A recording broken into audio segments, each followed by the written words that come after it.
main character keeps getting killed. That's the problem.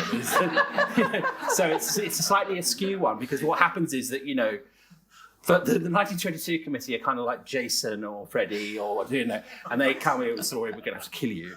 And that's the end of that film. Then the next film has Liz Truss, and that's a slightly shorter film. That's more of a sort of, like a TV short or an anime short that you watch on Netflix on a Saturday night. A spin-off, yeah. Sort of a very short thing. Yeah. And she gets killed, and now there's a sort of twist, because there's the new kind of dashing, looks like he might survive lead character called Rishi, and everyone's like, oh, we thank God we can go back to being normal and not having to be terrified and everything will be fine. But the story by now and the story arc, and it's all going to end horribly. And the 1922 committee, with its funny hat and stripy jumper, is lurking, and Halloween mask and anything else it's your fancy, you go with it, is lurking behind a bale of straw and waiting to count the letters. How long will it be? I don't know if anyone's prepared to bet, but how long will it be before a vote of no confidence letter is sent in Rishi? Oh, it's already happened. It's bound to happen. I've been getting messages all day with people sort of digging the metaphorical knives. Yeah, in. We're already, with the Suella Braverman stuff, we're already in on, part 3. Yeah.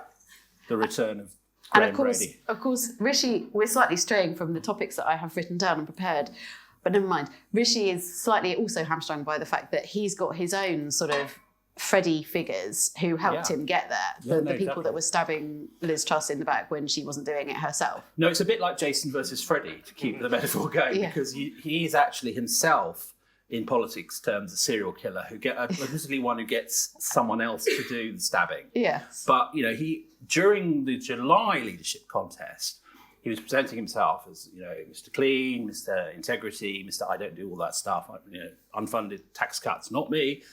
But meanwhile, he just wears a nice hoodie and has fancy coffee. And a Bluetooth family and everything, and just really, really nice.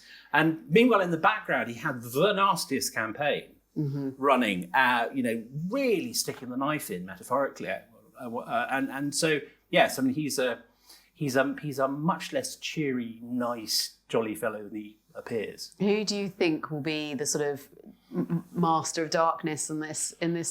People are saying Gavin Williamson. Yes, I mean, I think, Gavin Williamson is always the master of darkness. I mean, he's kind of perma-Darth, you know. He's always in some way involved in briefing and trouble. Yeah. And his presence in there is very significant. He's been doing the killer job in various guises. I mean, sometimes actually as chief whip, not now, but he's always been there, and his presence at top table in some shape or form is very significant. Yes, but thankfully he hasn't been given the defence brief this time. No, so he hasn't actually got control of nuclear submarines, because I think if he did, that would be what they call in Whitehall suboptimal. Yeah.